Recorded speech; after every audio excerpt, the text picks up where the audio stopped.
Ever wonder why dating today feels like a goddamn war zone? Why fewer couples are shackling up in marriage? And why the ones who do wait until they're half dead to say, I do? Buckle up, boys, because I'm about to rip the lid off the biggest scam you've ever fallen for. Let's break it down. Sex is a transaction. You give something, she gives something sounds fair, right? On the surface, it's just bodies banging, equal access, no big deal. But that's a lie, and you've been played. Men and women don't experience sex the same way, never have, never will. The data doesn't lie. Men wanted more. Blame testosterone, blame evolution, blame God, whatever. On average, we're the ones chasing, begging, initiating. We're hornier, more permissive, and less likely to tie sex to some sappy romantic fairy tale. That's not opinion, that's fact. Women, they're different. Sure, they enjoy it, but for them, it's a means to an end. Love, commitment, security, feeling wanted. They're not just screwing for fun, they're trading up. So, in this little exchange, who holds the keys? She does. Sex is her resource, her bargaining chip, and you're the sucker begging at the gate. She decides when, where, and how, and you're left scrambling to pay the price. And that price? It's all over the map. Sometimes it's cheap a few drinks, a smooth line, and you're in. Sometimes it's a month of dates, playing the good guy while she dangles the carrot. Or get this, it's a lifetime of your blood, sweat, and cash.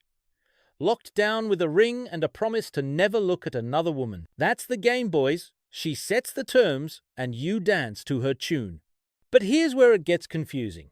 If women are the gatekeepers, why is sex so damn cheap these days? Shouldn't they be charging a fortune for something you'd kill for? They could, except they don't, because the market's rigged against you. Sex isn't just two people in a bedroom, it's an economy, a brutal system of supply and demand where you're getting fleeced. When supply's high, prices crash. When it's scarce, you'd sell your soul for it. And guess what? Sex is dirt cheap now because the market's flooded and you've been left holding the bag. How did we get here? How did the value of something you crave drop to pennies on the dollar? Blame the technological shock that screwed you over. The pill. Yeah, that little contraceptive miracle didn't just stop babysit, gutted the mating market, and handed women a free pass to tank your leverage. Before the pill, sex meant risk pregnancy, commitment, marriage. Your great-grandparents weren't swinging from the chandeliers like your Tinder matches claim. Sex was a step towards something real, a contract with stakes. Mess around, and you'd be a dad by next spring. Commitment wasn't optional, it was baked in. Then the pill hit. Suddenly, sex was unmoored from consequences. No babies, no shotgun weddings, just raw, reckless freedom. Sounds great, right? Wrong. It was a revolution, sure, but not for you. It slashed the cost of sex to nothing. Women could give it away without a second thought, and they did. The market flooded, and your bargaining power? Gone. Think of pesticides, those chemicals that turned farming into a buffet. Lawns greener, food everywhere amazing, until the bees started dying. Now the ecosystem's collapsing, and we're screwed. The pill's the same. It promised liberation, but it's poisoned the game. Sex and marriage? Split apart like a cheap divorce. Now we've got two markets, one for hookups, one for rings.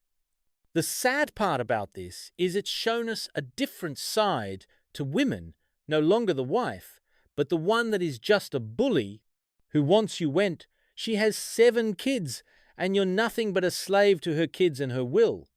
It's shown you that being kind was never it, you're just getting manipulated. And for those who believed I'm wrong, look around and ask, why would so many men before you lie? It's the same, I'm married, my wife loves me. Except your kids aren't yours and she's cheating, maybe you know it, but by then you're a lost cause.